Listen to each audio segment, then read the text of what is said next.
ترجمہ تفسیر القرآن الکریم سبق نمبر 1048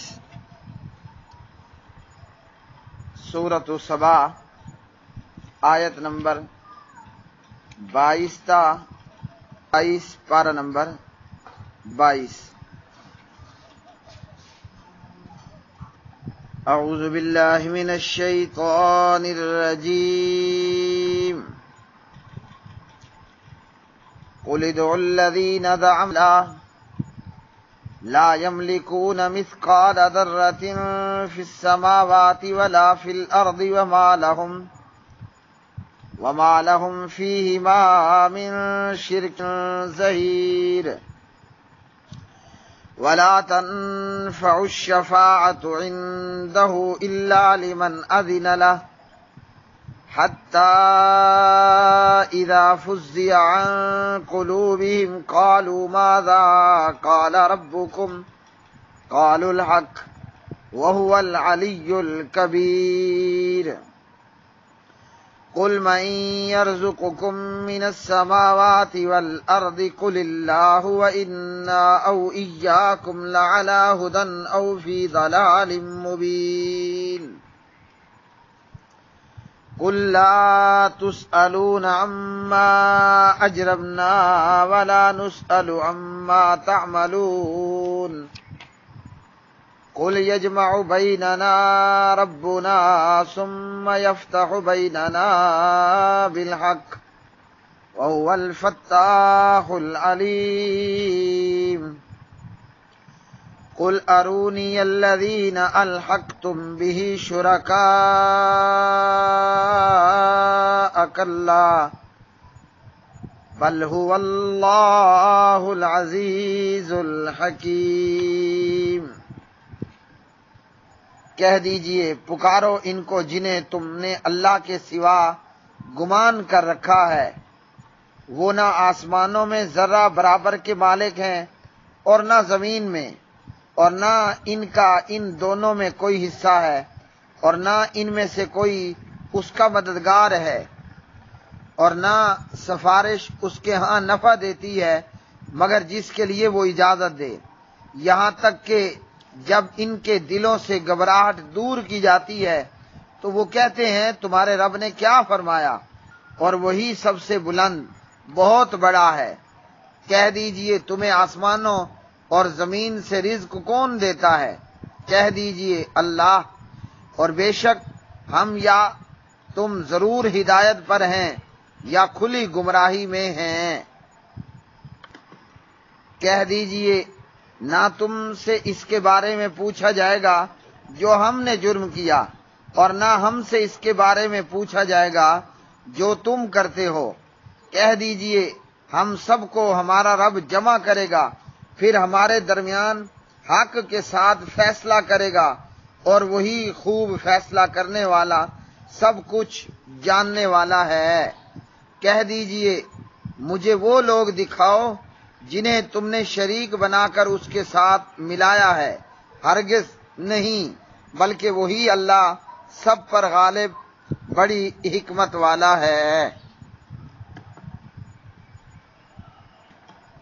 قل آپ کہہ دیجئے ادعو تم پکارو الذین ان کو جنہیں زعمتم تم نے گمان کیا ہوا ہے، من دون اللہ اللہ کے سوا، لا یملکون نہیں وہ اختیار رکھتے، مثقال ذرۃ ذرہ برابر بھی، فی السماواتی آسمانوں میں، ولا فی الارض اور نہ زمین میں، وما اور نہیں ہے لہم ان کے لیے، فیہما ان دونوں میں، من شرکن کوئی حصہ، وما اور نہیں ہے لہو اس کے لیے، منہم ان میں سے، من ظہیر کوئی مددگار، ولا تنفع اور نہیں نفع دے گی، الشفاعت سفارش، عندہ اس کے پاس، الا سوائے، لمن اس شخص کے اذن اجازت دے گا، لہو اسے، حتیٰ یہاں تک کہ اذا فزع جب گھبراہٹ دور کر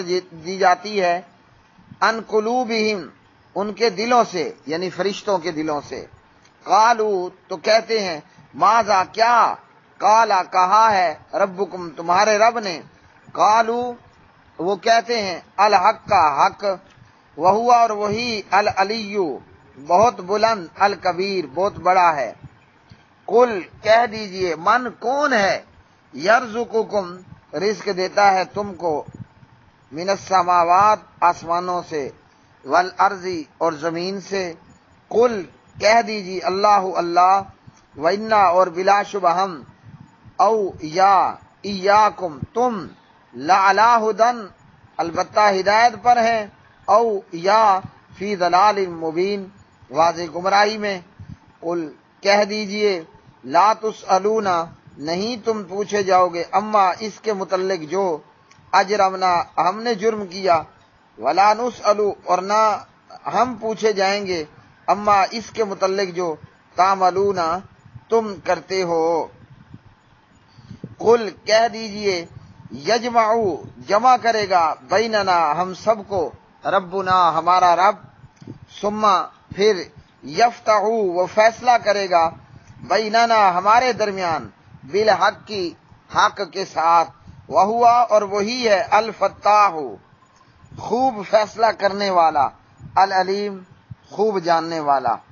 قل کہہ دیجئے، ارونیا تم دکھاؤ، ارونی دکھاؤ مجھے، الذین وہ جن کو، الحق تم نے ملا دیا ہے، بھی اس کے ساتھ، یعنی اللہ کا شریک بنا دیا، شرکاء شریک، کلا ہرگز نہیں، بلکہ ہوا وہی اللہ اللہ ہے، العزیز خوب غالب، الحکیم نہایت حکمت والا۔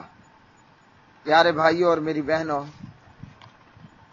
سورۃ السبا کی یہ آیات بینات، اللہ سبحانہ و تعالیٰ نے فرمایا کہ پیغمبر صلی اللہ علیہ وسلم آپ ان سے پوچھئے، ان کو کہیے کہ جنہیں تم نے معبود بنا رکھا ہے، اللہ کا شریک بنا رکھا ہے، کیا وہ کسی ذرہ برابر چیز کے بھی مالک ہیں؟ آسمان میں ہے وہ چیز یا زمین میں ہے؟ ہاں جی کوئی کسی ذرہ برابر چیز کے بھی وہ مالک ہیں یا کہ نہیں ہیں؟ یا ان کا کوئی اس میں حصہ ہو، شراکت داری ہو، اور یا ان میں سے کوئی اللہ سبحانہ و تعالیٰ کا مددگار ہو۔ یہ بات اللہ سبحانہ و تعالیٰ نے کیوں کہی؟ اس لیے کہ سورۃ مبارکہ میں سلیمان اور داؤد کا ذکر ہوا علیہ الصلاۃ والسلام۔ اللہ سبحانہ و تعالیٰ نے انہیں بہت کچھ عطا فرمایا۔ اس سورۃ مبارکہ سورۃ السبا میں قوم سبا کا ذکر ہوا، سبا کے ملک کے رہنے والوں کا ذکر ہوا، جنہیں اللہ نے سب کچھ دے کر چھین لیا اور پھر تباہ اور برباد کر دیا۔ تو یہ جو تم نے اللہ کے ماں سوا معبود بنا رکھے ہیں، یہ کسی پر عنایت کر سکتے ہیں جیسے اللہ نے سلیمان اور داؤد پر کی، کسی پر اپنا عذاب نازل کر سکتے ہیں جیسے اللہ نے سبا والوں پر اپنا عذاب نازل فرمایا؟ تو جواب یہی ہے جی کہ نہ وہ کسی کو رزق دے سکتے ہیں، نہ وہ کسی سے رزق چھین سکتے ہیں، نہ ہی اللہ نے کبھی ان سے مدد لی ہے، اور نہ ہی انہوں نے کبھی اللہ کی مدد کی ہے، اور نہ ان کی اللہ سبحانہ و تعالیٰ کے ہاں کوئی حصے داری یا شراکت ہو۔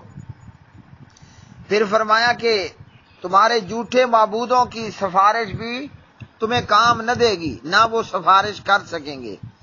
جھوٹے معبود نہ سفارش کر سکیں گے، نہ جھوٹے معبودوں کی سفارش کسی کے لیے نفع مند ہوگی۔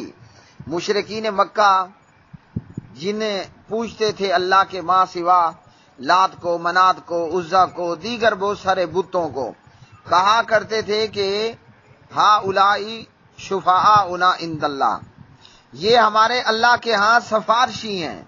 تو اللہ سبحانہ و تعالیٰ نے فرمایا اللہ کے ہاں تو سفارش تب فائدہ دیتی ہے کہ کسی کو اللہ سفارش کرنے کا اختیار تو دے۔ تو ان جھوٹے معبودوں کا تو کوئی نام نشان نہیں ہوگا، تو کہاں سے یہ سفارشی ہوں گے؟ پھر سفارش اس کے لیے ہوگی جس کے متعلق اللہ سفارش کرنے والوں کو سفارش کی اجازت دے گا۔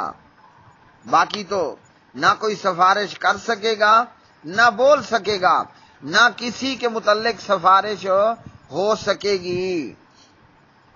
اس کے بعد اللہ نے ملائکہ کا ذکر فرمایا، وہ ملائکہ جو آسمانوں میں ہیں، ہیں جی، وہ ملائکہ جو اللہ سبحانہ و تعالیٰ کا عرش اٹھائے ہوئے ہیں۔ تو فرمایا کہ معاملہ یہ ہوتا ہے کہ جب اللہ سبحانہ و تعالیٰ کی طرف سے کسی حکم یا کسی معاملے کی وحی کی جاتی ہے تو فرشتوں کے دلوں پر گھبراہٹ طاری ہو جاتی ہے۔ معلوم ہوا کہ فرشتوں کے بھی دل ہیں، معلوم ہوا کہ فرشتے بھی ڈر جاتے ہیں اور گھبرا جاتے ہیں۔ اللہ کی جانب سے نازل ہونے والی وحی وہ اتنی عظمت والی ہوتی ہے کہ فرشتے بھی گھبراہٹ کا شکار ہو جاتے ہیں۔ تو جب اتنے مقرب فرشتے گھبراہٹ کا شکار ہو گئے ہیں جی، تو یہ بت اور یا یہ جھوٹے معبود یا یہ بت جن مردوں کے بت بنائے گئے ہیں جی جو کبھی زندہ تھے، یہ کیا اللہ کے سامنے بول سکیں گے کہ وحی کے نزول پر فرشتے گھبراہٹ کا شکار ہو جاتے ہیں اور ایک دوسرے سے پوچھتے ہیں کہ اللہ سبحانہ و تعالیٰ نے کیا فرمایا؟ تو جواب دینے والا پھر جواب دیتا ہے، ایک دوسرے سے پوچھتا ہے، دوسرا پھر جواب دیتا ہے کہ جو فرمایا حق ہی فرمایا، اور وہ پروردگار سب سے بلند ہے اور بہت بڑا ہے۔ صحیح بخاری کے اندر حدیث نمبر 4701 میں ابو ہریرہ رضی اللہ تعالی عنہ کی روایت ہے، اذا قضى اللہ الامر فی السماء ضربت الملائکۃ باجنحتها۔ ہاں جی، پیارے نبی علیہ الصلوۃ والسلام نے فرمایا جب اللہ تعالیٰ آسمان میں کسی کام کا فیصلہ کرتا ہے تو فرشتے اس کے فرمان کے سامنے عاجزی اختیار کرتے ہوئے اپنے پروں کو پھڑ پھڑاتے ہیں۔ فرشتے کیا کرتے ہیں؟ اپنے پروں کو پھڑ پھڑاتے ہیں، ہاں جی، اور پھر انہیں اللہ تعالیٰ کا فرمان اسی طرح سنائی دیتا ہے جیسے وہ صاف چکنے پتھر پر زنجیر کی آواز ہو۔ تو جب گھبراہٹ دور ہوتی ہے آپس میں پوچھتے ہیں ایک دوسرے سے کہ پروردگار نے کیا فرمایا؟ وہ کہتے ہیں اس نے حق ہی فرمایا ہے۔ تو فرشتہ ڈر گیا تو باقی مخلوق پر ڈر اور خوف کا کیا عالم ہوگا جب مقرب فرشتوں کا ڈر کے مارے، گھبراہٹ کے مارے یہ حال ہوتا ہے۔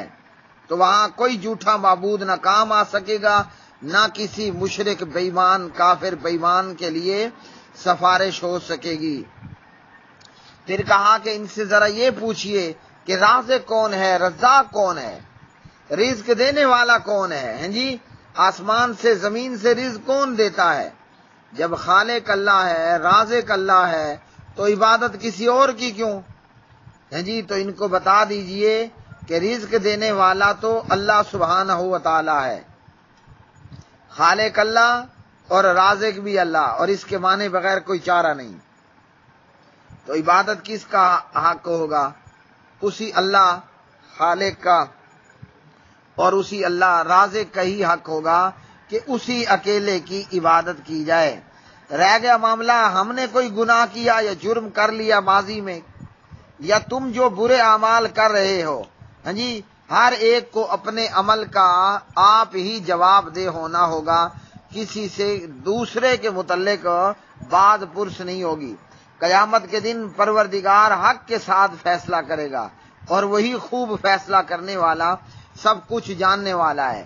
صحیح فیصلہ کون کر سکتا ہے؟ جس کو سب کچھ معلوم ہو، الف سے لے کر یا اے سے لے کر زیڈ تک وہ سارا جانتا ہو، تو وہی سب سے درست، اور وہی اللہ قیامت کے دن کرے گا۔ دل کا دنیا میں بھی فیصلہ کر دیا، لیکن یہاں مشرک اور کافر حجتیں بنانے کی، حجتوں کے ساتھ پلس جگتیں کرتے ہیں، ہاں جی، اپنی تیرے کرتے ہیں۔ قیامت کے دن اللہ کے فیصلے کے آگے کوئی چوں چراں کرنے والا نہیں ہوگا، اور جنہیں اللہ کے شریک بنا رکھا ہے، تم نے شریک بنا رکھا ہے، وہ تو سب پر غالب اور بڑی حکمت والا اللہ ہے۔ فیصلہ کرنے والا فیصلہ کر دے لیکن اپنے فیصلے کا نفاذ نہ کروا سکے۔ اللہ وہ ہے جو فیصلہ بھی کرتا ہے، علیم بھی ہے اور ساتھ میں غالب بھی ہے، فیصلے کو نافذ کرنے کا اللہ کے پاس پورا اختیار اور پوری طاقت بھی موجود ہے۔ اللہ سبحانہ و تعالیٰ سے دعا ہے کہ پروردگار ہمیں توحید والی زندگی عطا فرمائے، اللہ ہمیں توحید پر ہی موت عطا فرمائے۔ وآخر دعوانا الحمدللہ رب العالمین۔